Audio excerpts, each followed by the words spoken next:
Good evening, Star Wars fans. It's Wednesday, so you know what that means, my dudes. It's Holotheatre night. Joining me tonight is the one, the only, the Koran Horn himself, Mr. Kendra Hallman. Our special guest this evening, unfortunately, we can't see him, but I think he's there, Yeah, I'm here. is the brand new rules advocate, Mr. Greg Zinn. Is that correct? Did I say it right? Yeah, not too many syllables to mess up. You got it. Hey, you know what? I'm going to say this. If you've ever watched Holotheatre, I am the worst person for pronunciations. I am just the worst. You don't want to get involved with it. But have you actually watched any of the episodes yet? I'm so ashamed to admit I have not. Well, we're going to have to change that after tonight. I think so. So, yeah. So, how are you guys doing tonight? Kendall, thank you for joining us. I know you said before we started you have a normal Wednesday night podcasting that you do. So, I want to thank you for coming on. And, Greg, first time caller, not a first time. East of the Rockies. First time listener as well. So, yeah, thanks for having me on. Oh, thank you. So, as we alluded to, you are the new rules advocate. You are stepping in to not replace, but to reprieve the Tim Simon. So, how does it feel to essentially take over for Tim? It's completely terrifying. Basically, now if a rules problem happens or something goes wrong, maybe we change a rule or something, it's all my fault if things go south. So it's horribly scary, but I will do my best. Well, I'm going to say this, it's kind of nice because the thing about Star Wars is the community as a whole is really forgiving when it comes to rules. Am I wrong? Yeah, I think you're wrong. So the real question, though, Greg, is how do creatures work? Well, let me break out the rule book because I have no idea. Does anyone? That's the real question. I know there's parasites and non-parasites, and I'll leave it Selective? at that. Is selective creatures a thing anymore? It is still a thing, yeah. Okay. Ferocious creatures is not a thing, though, right? I don't think so. No, I think it's either you're a parasite or you're not, which maybe that's a little silly. Maybe it should be called parasite and ferocious, but at the moment, that's not how it is. You know what? It's kind of fitting. I like how we have a parasite or not. It seems like it's a very fitting thing for the Star Wars CCG this year. But so, Greg, tell us a little bit about you. Have you I'm assuming you worked with the rules committee before, correct? Oh yeah, I've been with the rules team about, I guess, 5 or 6 years now. With with Tim at the helm most of the time. Things have changed a few times over those 5 or 6 years. But most of it's been with Tim. Tim's really great. He's sticking around. He's staying on the team. But now I'm going to be heading things up. Well, I'm going to say this. I'm glad to hear that Tim's going to be sticking around. I'm just glad we have an advocate who is not a Baltimore Ravens fan. No. If you asked me to name the teams from Baltimore, I would be like, okay, I know there's the Orioles. What other sports do you need to know about? That's fair. Yeah. Just Baltimore doesn't mean a whole lot to me. So let's trash Baltimore. I agree. Let's keep. I just know that the Wire takes place there. The what? The Wire takes place in Baltimore. Right. I've never seen that. I'm not much of a TV person, so if you mention any kind of TV, it's not me. I got into the military. I was essentially 10 months without TV. Actually, it was almost a year, but that's a story for another time. Let's talk more about Greg. So, Greg, how long have you been playing Star Wars? And sorry, I'll jump right in. Yeah. Some friends introduced me to it. It was during the Dagobah era, I should say. But we had so few cards that there really wasn't like a Dagobah cheese aspect because we were just like doing like friendly games with whatever few cards we owned. Like my terrible scrub deck with like Tyree and Gold 3 is like burned into my memory from just playing with the same terrible cards over and over. Nice. I remember during our first games, though, I didn't. Mm-hmm. My first games weren't involving a rule book; they were just me doing whatever my friend said the rules were, and he didn't know what a force drain was. So we were just. It was just put. The weird thing is he knew about it, battles and attrition. So all we were doing was putting guys down and battling. And that was the only way to cause force loss for us. So those were an interesting first few games till we learned how to play. And I'm going to let you in on a secret. I still really never learned what a force strain is. So I'm hoping I can pick that up as rules advocate. That's fair. I mean, I will. So you've been playing since Dagobah. Did you? Yeah. So like most people, I have some breaks in there. So yeah. We hung around. So we didn't have many good cards, but the one thing that we hung around for was we had a Son of Skywalker, and it said deploy on Dagobah or Cloud City. And we're like, we got to hang on for Cloud City. It's going to be awesome. We can finally use this good character. Yeah. He's a 5/5. He pulls a lightsaber. So we hung around for Cloud City. We actually were kind of disappointed with the set overall. It had all this capturing stuff, but it didn't come with new ways to capture people. It just didn't feel great to us. We also didn't pull a Boba Fett, so that was also a disappointment. So we kind of dropped out after that. I got back into it, Reflections 2 era, which is like a super exciting time to have been playing the game. And then from there, I held on all the way through all the prequel sets, into virtual cards. I don't know, somewhere around 2005, maybe dropped out again, perhaps, and then came back maybe 2011, and I've been here ever since. Oh, nice. Yeah. So what brought you back after you said you had maybe a 6-year in between? What brought you back after 6 years? So for like the 2011 come back, actually a friend from the group basically just shooting a Facebook message to a bunch of us saying let's play again, and we were like okay. And then we played some games and got back into it. I jumped on the forums and then hung on from there. Nice. Yeah. So, like you said, you've been part of the rules committee for about 5 years now. What are some of the issues? Is there any issues that you have as a member of the rules committee? I know if you're part of design, people complain about the cards. If you're part of tournaments, people complain about the prizes, when the tournaments are. If you're part of marketing, people say, well, forget marketing, who actually cares about them? But yeah, how is it on the rules team? You don't hear a lot of people, you don't hear a lot of who's on the rules team outside of the advocate. Yeah, the rules team, usually people don't get up in arms. Sometimes something really crazy happens that people get excited about. I caused one of those myself once a long time ago where it involved some stupid card like a Tauntaun Handler, and there was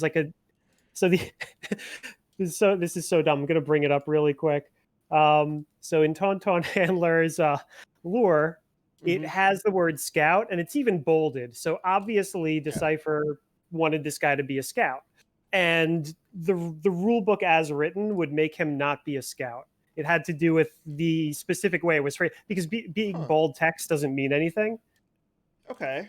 And so there's certain criteria that had to line up, and basically it didn't. But the thing is, this caused a chain reaction where a whole ton of cards would have their lure not applied because they didn't meet these certain criteria written in the AR. Okay. And it ended up resulting in just really in the end, it was just, okay, let's fix the rule book. So that's not the case. But once in a while, something really weird like that happens where it'll be discovered that technically a whole bunch of cards don't work according to the rules. I remember that one because I kind of caused that, but there have been a number of those over the years. Don't you just love you go into a tournament and you're playing, you're doing your own thing, and then oops, you got a big rules question and nobody has the answer? Don't you just love that? Yeah, you're right. That's probably the biggest challenge is when you're at a tournament and you're not sure what to do, and it's like a critical play and it's just not explained anywhere. You have to make the call on the spot. It's pretty intense, but what I found is, if you're respectful about it, the players in the game really will not get angry with you. They understand True. what the situation is, and Yeah. generally they'll accept your ruling. I've never really had players come back at me screaming like that's wrong. It can't be like that. Generally people are very understanding, but it is still really tough and pretty intimidating to be in that situation. Yeah, I can imagine. So the lore for Tauntaun Handler says Corman Quellen is a typical scout at Echo Base.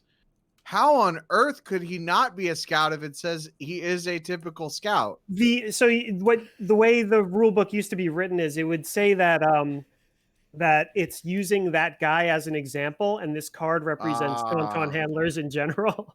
Gotcha. Interesting. like how Tabana Gasminer references Wilro Hood, but it's not actually a Wilro Hood card. Okay, that makes sense. Sure. How do you know that? I mean, because it's Wilro fucking Hood. Language. Am I allowed to swear on this? No, you're not. Okay, This I'm is sorry. a family-friendly show, sir. He's the ice cream machine guy, though. Like, Whoa. there's huge internet communities. There's like the running of the Wilro Hoods I've at seen Star those. Wars Celebration. Like, it's a big thing. I have actually seen those. Yeah, I've been to cons where people actually have done that.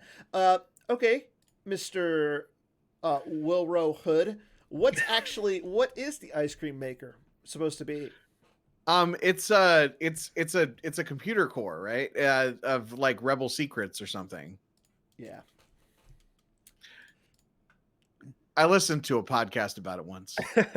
Well, I would hope that you listen to a podcast about it. I mean, that's all you do. Yep. Good stuff.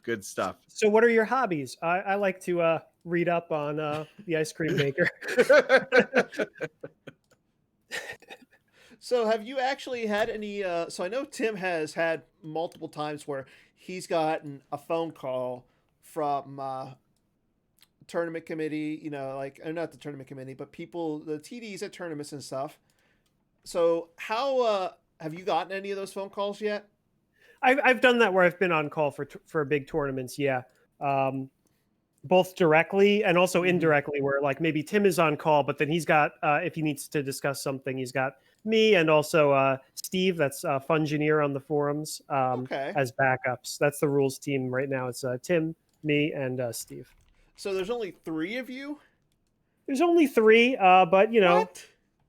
how many did you think? What I were thought you there was like a expecting? big team, maybe like a team of like 5 or 6, not 3.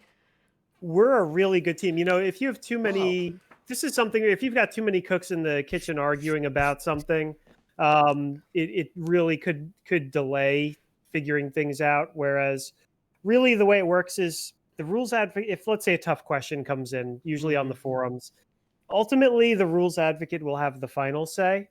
But you need to hear more perspectives. So you want to hear from the person asking the question, and you want to hear from a couple people who know the rules really well. True. And that's what we have, is we have really different perspectives. Like Steve is awesome because he looks at things in a totally different way than I do.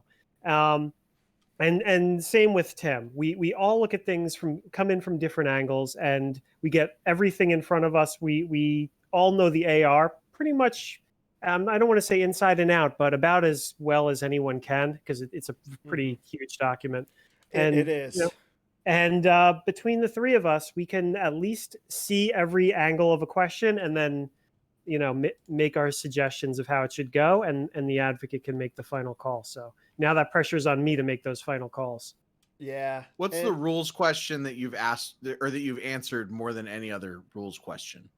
I feel, to me, it feels like it's that self-destruct mechanism card is one of the most common cards to get asked about. Really? Question. Well, first of all, it's got 2 functions, and both of them are confusing. So I don't know if that counts or if that's cheating. That's fair. People ask about both functions quite often. They ask about questions about timing. They ask about how it interacts with other cards. It's just something that comes up a lot. Interesting. Yeah. So I will say this. So we had Scott on last week, and we alluded to it last week, but 12 days ago, there was you, Steve, and Tim actually came up with a new version of the AR, the Advanced Rulebook, Yep. and it's actually on the site. So if you want to, like, you can actually see the posting. Let me clear off that really quick. If you want to go check it out, and I suggest everybody does because there was a lot of time and effort put into this bad boy, but you just go to the PC site. If you just go over to the main page, it's right here, if you can see that. And it will, once you follow that link, you'll come up to this page. You just click the 327, and boom, there it is. All 172 pages.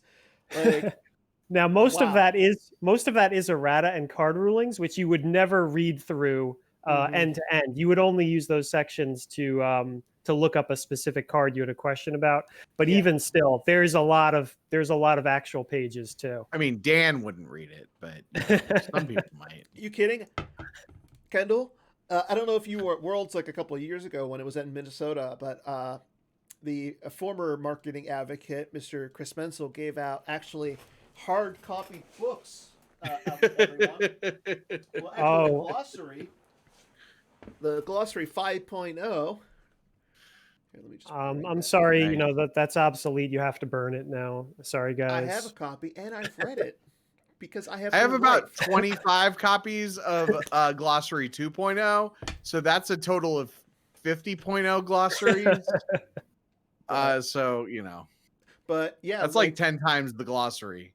But if we go check out like like you were saying, I will say this: I like the cover. It does have like we can see like a lot of the cards and everything. So whoever created that, nice job. I like it. Who decided on the 3.27? I believe I may have been the one who suggested it. Someone, it was probably a team effort because I think Tim probably asked, should it be 4.0 because it's not really it's not like we're doing a reset or anything.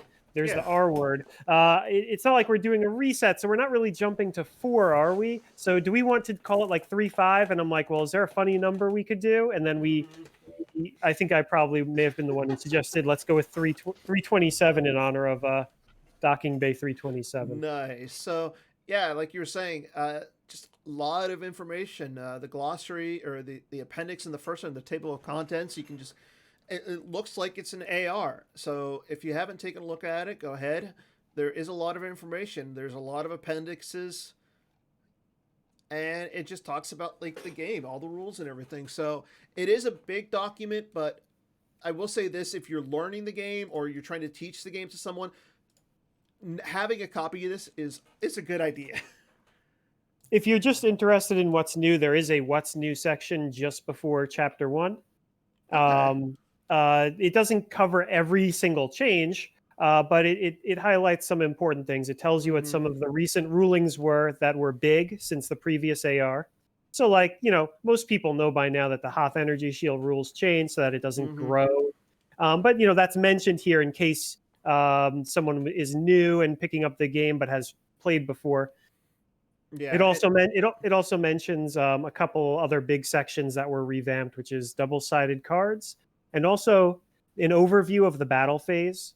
So the battle phase section, which I worked on pretty heavily, will now really step you through every nuanced little thing of the battle phase. So if you're wondering, here's one of the other most common things people ask, aside from self-destruct, is Sergeant Barrack and other cards that say to draw and subtract from Battle Destiny or draw and subtract from Power and Attrition. Yeah. So those types of timing questions, the battle phase now like really steps you through that in detail, exactly when you would play every type of card during a battle. And I brought that up and shown people like, it's right before chapter 1. You can just see it. It's just the advanced rulebook, the January 2021 update. There was three main points. The battle action timing. You also talked about double-sided cards. Those were something that came out a little bit more recently in the Star Wars era. I mean, we know we have double-sided cards in the form of objectives, but like Luke Skywalker, the Emperor's Prize, and the double-sided Falcon. Yeah.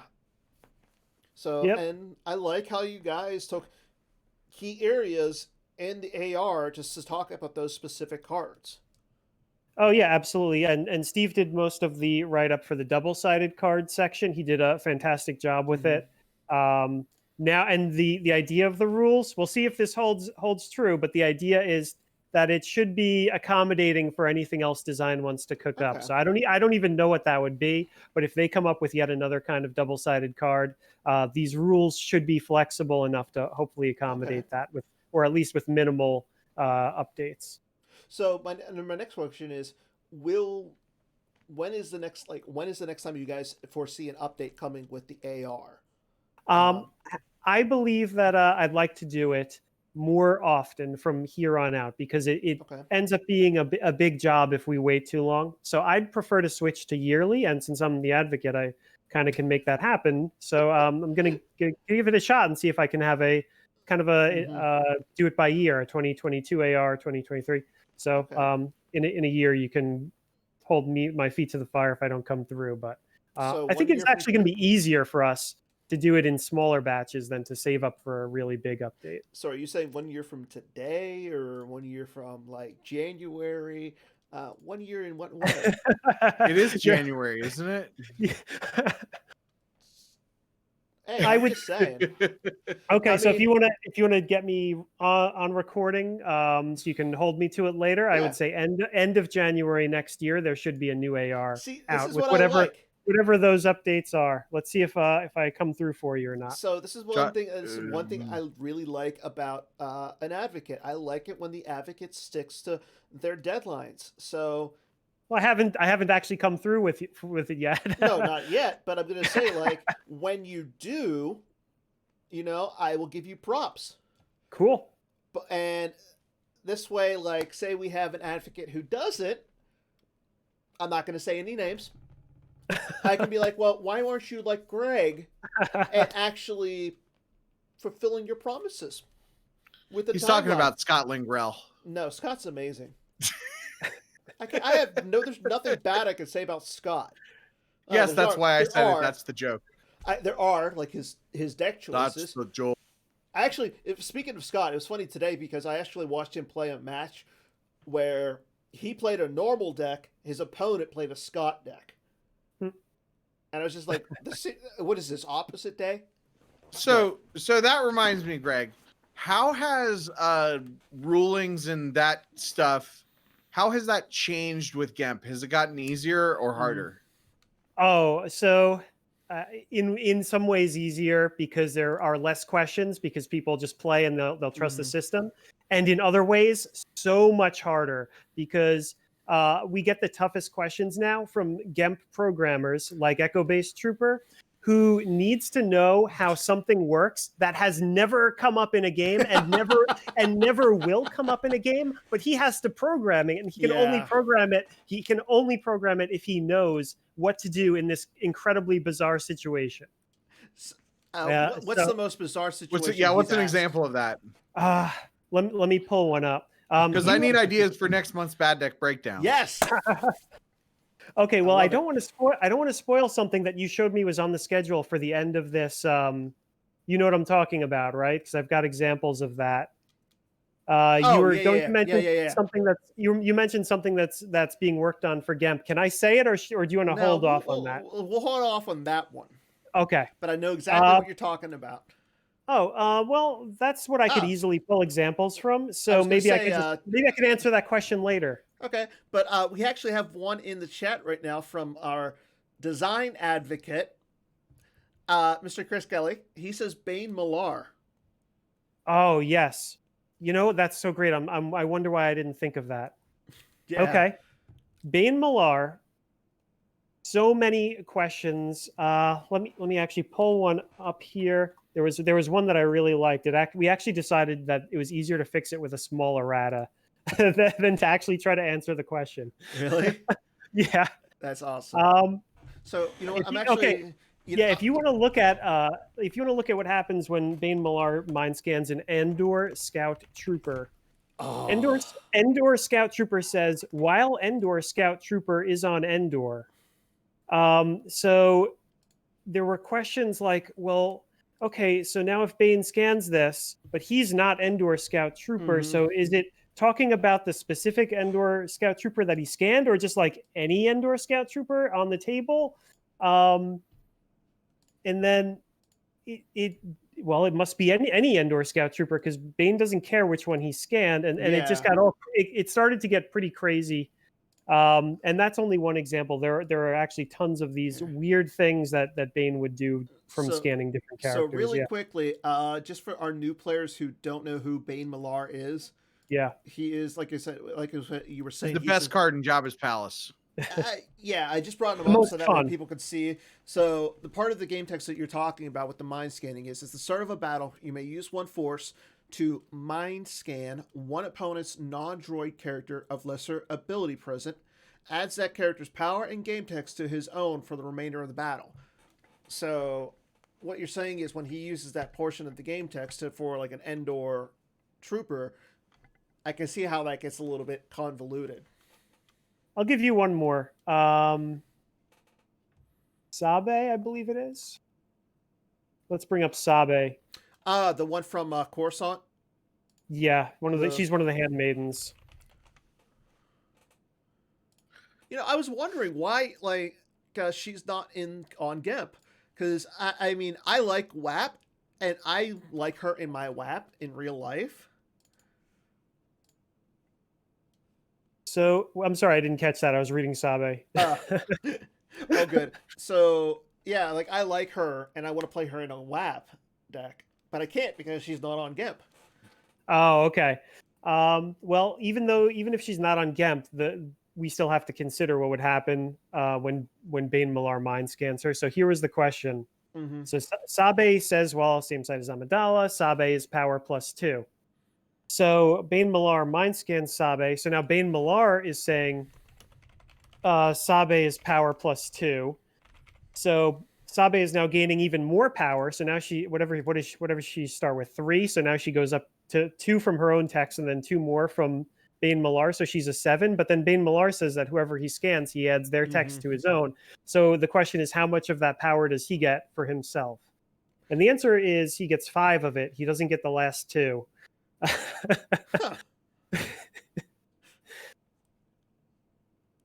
So anyway, this is not something that anyone had ever asked us before, but we had to look at it. So Gemp leads to tons of questions like this. Oh, I can believe it. Awesome. Because usually, but you know, you can just say, how does it work on Gemp? That's how it works. Yeah. Right. That's just the answer, right? That is actually a common thing that comes up in our conversation when we're looking at a rule question.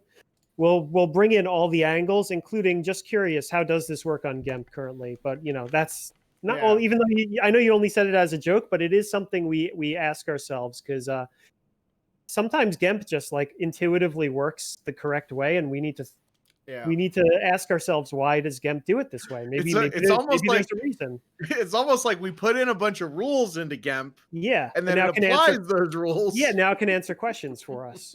Yeah. Hopefully. Well, I will tell you how that thing about the battle destinies, when things get added and triggered and all that stuff with battle destinies, I have no idea when anything happens with battle destinies, but usually Gemp triggers at a time when I would have already made the decision as to whether I'm going to add or subtract. So I choose not to learn. And this is why Kendall does not go to real tournaments. It hasn't been in a while, so True. But also in real tournaments, you might do things a little bit more out of order. Oh, definitely, yeah. So as long as it doesn't matter, right? So being the rules advocate now, is this going to stop you from playing the game? I haven't been playing a whole lot, which I've sometimes heard people joke is a requirement for being an advocate. No. To be an advocate, you have to be. You don't win majors or anything. I certainly don't. I promise you that. But that's besides the point. I'm one of the worst players you've ever met. Have I ever done anything good? One time I won one game against Greg Shaw, but it was because he made a horrible mistake. He lost no escape off the top, which was the only way I could ever win. And he did. And that's my one shining moment in like 25 years of playing Star Wars. Is I beat a player you've heard of once. That's fair. That's fair. I mean, I've had the. I mean, I think I beat Greg maybe twice out of the numerous times I've played. So beating Greg Shaw is always feels good just because he is. I mean, Greg my Shaw. moment of No, triumph it is didn't. It losing didn't. to Justin Desai. So Kendall, I'm not going to go there. I mean, but I kept it close, is what I mean. Because I shouldn't. Yeah, because he's a better player than me. So, yeah. So, congrats on becoming the new rules advocate, Greg. But as we move on, we got to go over some house things right now. As everybody knows, currently the Gem PC is still rolling around, still rolling on. We're almost into the second round, everybody. We're just waiting on 2 more people. First of all, we're waiting on Joe Olsen versus Tarkin, and we're waiting on Brad Kibble versus Jeddah Cast, and I believe that's it. So as soon as those 2 games are finished, we'll be able to start the second round. Looking at some of the stuff right now. A little bit of a few upsets. Killer Kiwi beat Shadow Beast Fernando, who made top 8 at World. Again, Yodad beat Coffee Pass. I know I beat that into the ground last week, so I'm not going to continue that trend. Looking at some of the other ones right now. LR Craft upset Solid Snack, however you want to say it. Bat Mouse lost in his own tournament. Not really an upset, but hey, I'm just glad the fact that I progressed further than Bat Mouse. Win for me, yeah. Not necessarily an upset, but I did get past Heisenberg. So thanks to everybody who, if you can see behind me, there's a sign that says who everybody picked against me. Thanks, Hendel, for not picking against me. Yeah. But yeah. So we're about to start the second round here soon. Chris Kelly is talking in the chat. Greg, I don't know if you can see this. Chris Kelly is saying that, Greg, oftentimes design comes up with awesome ideas to make amazingly great things. And then Tim would always come on and say that the rules don't work that way or that we couldn't name cards certain things. Do you plan on ruining everything fun like Tim, or will you be cool rules advocate? So I'm sorry to say, Chris, that I usually agree with Tim on his decisions, but let's see if we can maybe find some middle ground. Maybe I'll let you do like one cool thing, per year or something like that. So just hit me up when you want to do something that's against the rules, and we'll see if we can bend things for you. I'm glad to hear it that you're going to continue trims to make things less fun for Chris. Yeah. Less fun for everybody, really. That's the goal. Less fun for Chris. That's what matters. No, really, we try to do everything that we can, but sometimes the requests are kind of out there. If you want to like violate some like really basic tenet of the rules, like the way uniqueness works or something like that, it's tough, and you can always make special exceptions. I would never tell design that something is impossible, but I would say, this is why it's a big deal, or this is what the challenges are. Here's what we're up against, and I have kind of the same. I'm a programmer / database guy at my job, and it's kind of the same there, where someone says, is it possible to program it to do this? And the answer is never impossible. It's just, here's why it's tough. Here's what we're looking at. So I'm going to take that same approach with design. Okay, so I got 2 quick questions then. One, sure. What's going to happen if design creates a Ben Solo card? Okay, is that it? Is that the end of the question? You're just like, go? Well, I'm saying, like, is it going to be the same type of stuff with like Anakin and Vader, or is it going to be something like different? Oh, okay. So you're asking if that is in the same vein as how like you have Palpatine and Sidious, or you Yeah. have Anakin and Vader. Well, let me put it this way: if it was up to the rules team, I'm gonna tell you basically that it's not up to the rules team, because if it was, the rules team is 3-0 in favor of saying that Palpatine and Sidious ought to be the same persona. Just fix it already. But it is not. That's not something that the rules team chooses. Okay. That is for design to decide, and they've made their decision, and maybe once in a while we might bug them and be like, is it time to change it yet? But otherwise it's not like the rules team makes the rules the way we Yeah, want it. It's more fair. like it's to give a Star Wars analogy, design is the emperor and we're the executor. We're Vader, we're the enforcer. We make it work the way design wants it to work. So That's if fair. design wants Palpatine and Sidious separate, or Ben and Kylo separate, it's their call. Okay. Yep. So I know he's watching. He's still watching. So Chris Kelly, does that mean we can get a Ben Solo card made soon? But why would we want a Ben Solo? There isn't like content where Ben Solo is a good guy. He could throw his lightsaber into the ocean. Yeah. Yeah, I mean, like, yeah, I mean, I guess I feel like that's more of an interrupt. Okay, fair. Like, That's fair. like you play the interrupt, and then Kylo Ren turns to the light side and then dies. Like, it's like I don't know. That feels like I feel like there's a magic card that does that. Well, there's a magic card that you steal them for just a turn. Yeah. Right? Yeah, but they don't die. They go back to the owner. Well, yeah, but it would be like a better card if they did. Or usually when you play it, you swing into their big creature and kill them or something, right? I don't know how magic works. I haven't played in 7 years.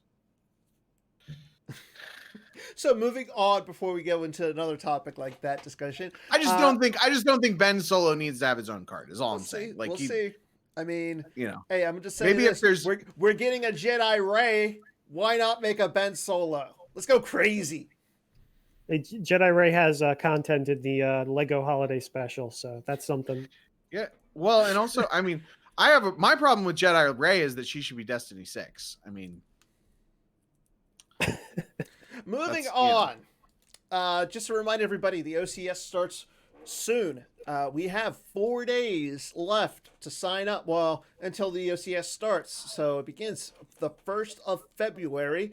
It's $10 to sign up for each month. It's only $50 for a full season pass. We currently have 47 people signed up for for the full season. We also have a few people signed up for the individual months. So if you haven't signed up, please sign up. The OCS is really, really fun. Also coming up soon, Kendall, I want you to talk about your Jawas in Love. Okay, yeah. So Jawas in Love is going to be awesome. It's a league tournament, February 1st through 14th in the Jawa format. The tournament committee was like, we don't know when we want to do the Jawa Cup. And I was like, we need to do a Jawa event.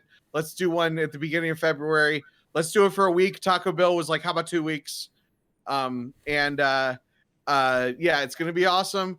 You can message me on the forums or whatever social media with your GEMP name and your email, and I'll add you.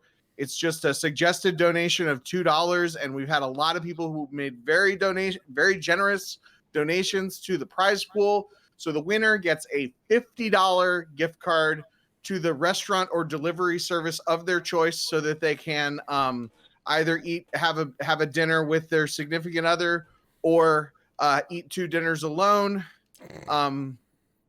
We've also got 2 other $25 gift cardy things that we're giving out. I'm going to give out little $5 Amazon gift cards so you can rent movies.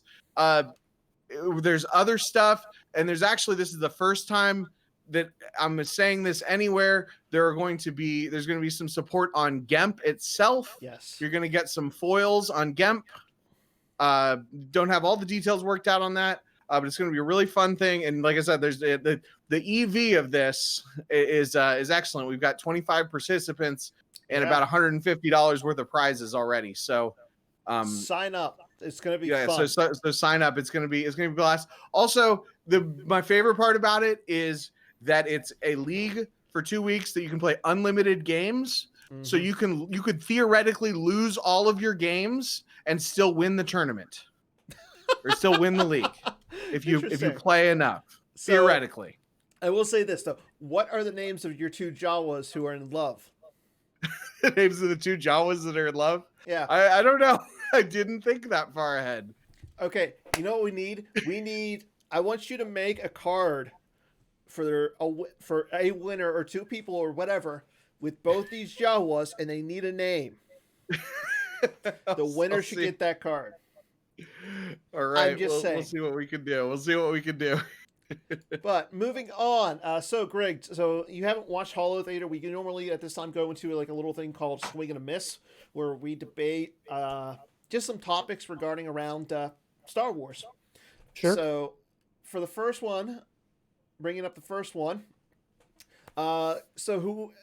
Chris Kelly recently made a post on the forums on the main page. I actually think I have that one already loaded. Let me bring that up really quick. But yeah, Chris Kelly, like I said, he made a post regarding erratas, design and development. If you're interested, it is on the main page. It's right here. He made that today, actually. I want to say he posted it late last night, but it is out there for everybody to go ahead and read. Per the post from Chris Kelly, the biggest changes to come will be centered on Hitco and Hunt Down V. What do you guys think? So if you think it's going to be that way, you say it's a hit. If you think otherwise, it's a swing and a miss. So it's a good thing that I'm drunk right now. Oh, no. Because I'm on playtesting, so I've seen the changes, but I don't remember what they are. Awesome. So I'm just, this isn't Fight Club. This is me not remembering.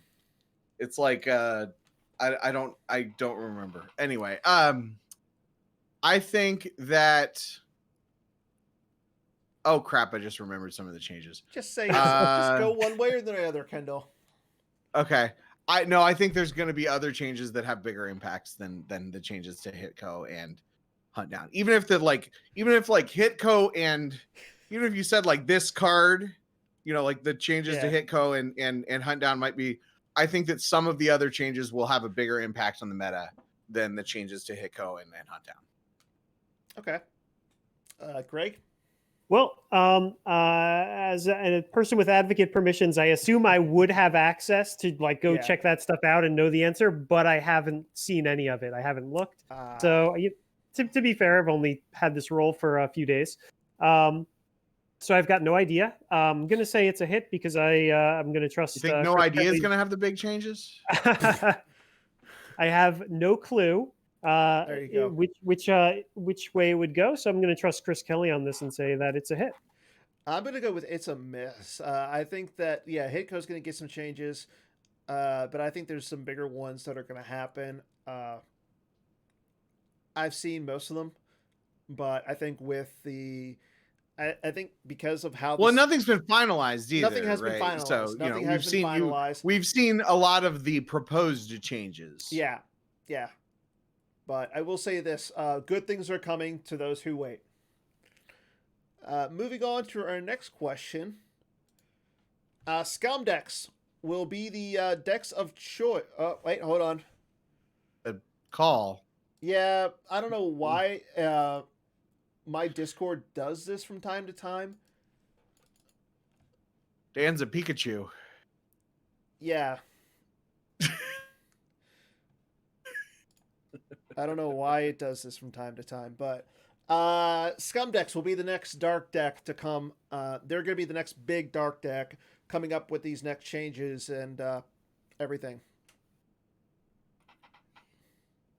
I mean, they're already the big dark deck, in my opinion, in my heart. Oh, Yeah, they're the Jawas in my love. Elaborate. Tell I us. don't want to. tell I us don't about want to. I don't want him to elaborate. that. I want to hear No, more. I've always been. I have even when Hunt Down, even going into Worlds and all and through Worlds, and everybody was like, "Bah, Court is no good anymore." I still thought Court was the best deck, even with even Hunt Down. Hey Kendall, The your Hunt cam. Down. Your I don't got Hunt your Down camera. Virtual. Okay, did it come? Yeah, your camera cut out. Still? Yeah. I see both of you. Okay, I'll turn it off and on. But you know what? But I like. I don't think that it got hit as hard as people. I don't think it got hit as hard as people said it did back when V13 first came out. Yeah. And so any changes to Hunt Down Virtual and Hitco, which Hunt Down Virtual is the deck that theoretically is better, and Hitco is theoretically the worst matchup. So any changes are going to make Scum better. And Scum is already the best. So I will say this though, I'm curious to see the map deck. We've already seen some of the stuff with the new Emperor and some of the other cards. I'm curious to see what else Design has in store for that. Map was really strong to begin with. Then it got weakened. Then it got weakened some more. So I'm kind of interested. But I'm going to say this: I like CCT. I win with CCT actually, so I can't not like CCT. Yeah, I mean CCT is better than Court, but I don't know how to play it. So it's the I said a million years ago, I said playing CCT when you're used to Court is like listening to Portuguese when you speak Spanish. Pretty much, yeah. Like it's just close enough that you're completely wrong about everything. Okay. And moving on to our last question. Tractor beams will be playable on GEMP by the end of the GEMP PC. I'm going to start with Greg. The end of the GEMP PC? So what is your what is the approximate end time of GEM PC? 2025. I'm going to say maybe by the end of February, maybe sooner. It really just depends on Batmouse. But being that he got knocked out in the first round, you know, he could want it to end. You're like, yep, you guys didn't get your game done by today. Both of you lose. Right. We remove your bracket. So the person that you were opponent would have been your opponent, they lose too. I alluded to having received some tractor beam GEM questions earlier, so now we're officially talking about it. Oh boy, it's already end of January, and we're looking for like end of February. Yeah. Maybe I don't know March. How. You know what? I think I'll put my faith in Echo Base Trooper here and say it's a hit. I'm going to say this. He's in the chat, and he's saying Siri is in the chat, and Siri is saying it's a hit. So I'm going to say it's a hit as well. So here's why I think it's a hit. Because Echo Base Trooper is already talking about programming legacy cards. Ooh, that's a good point. And if he was this is one of the last like big things that we need. I mean, not that we're going to have 100% of Decipher cards or whatever, but I mean, I think that's one of the big hurdles. And if he's looking for a new challenge in programming legacy cards, that means he knows what's going on there. I agree. That's actually a good point. I didn't think about that. So, and then I added one more. It's a hit question while you were not paying attention. Okay, so you guys are you guys familiar with 12-0? No. Okay, yes. So in the summer, Dan, are you 12-0? First of all, you're looking at me funny. I'm going to say so. In the summer, do you actually think I could go 12-0 in any event? Yeah, I look. I don't know. That's all I'm trying to figure it out. I know. I'm the only thing I'm sure it's not Johnny Chu. That's all that's all that I know for sure. Fair. And I'm pretty sure it's not Joe Olson because he made it. He denied it pretty thoroughly.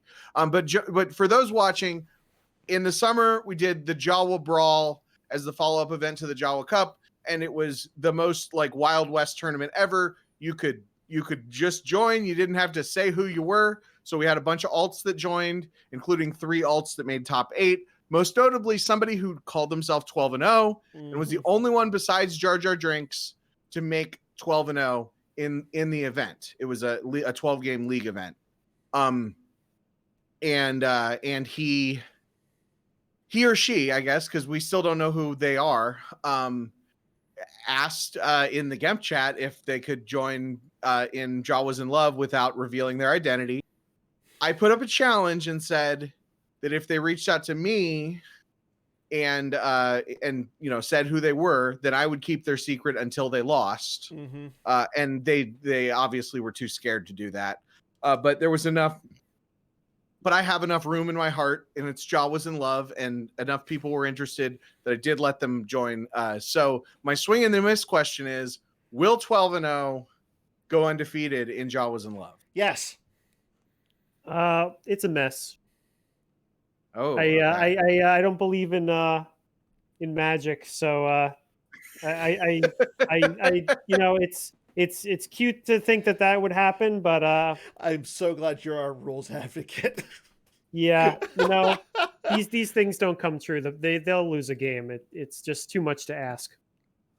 I believe in love. I believe in magic. Yes.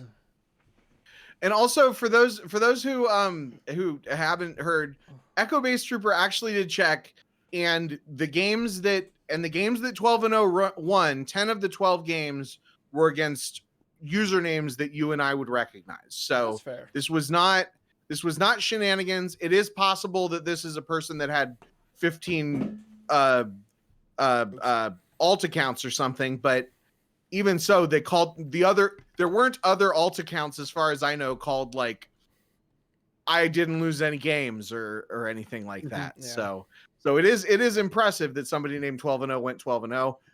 My bet is still on JJD just because he was the only other person to go 12-0 in that event. I don't think he's registered. Yeah, and he's not. Yeah, he's not registered for this one or is he? Ooh. But moving and there's on. Time to register. Sorry. Yeah, you can move on now. Yeah. Okay, really quick. You still got about a week left. Actually, no, you still got a week left on the deck building challenge. Currently, I believe the person Yodad is our current leader right now after throttling Coffee Pass Drew Lichtenstein. For those who need a refresher, our deck building challenge is using blasters who can hit the most number of characters in a Shadow Collective deck. So again, this ends next week, everybody.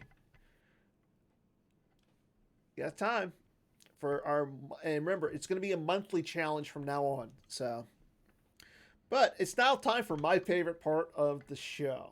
Greg, being that you are new to Holotheatre, we have to do a sort of like we have a game for our guests. Okay. It used to be a spelling challenge. Thankfully, we moved it. It's now a lore challenge. So basically what happens is I read the lore of a card. I maybe give you a hint. It depends. Okay. And then you just tell me what you think the card is.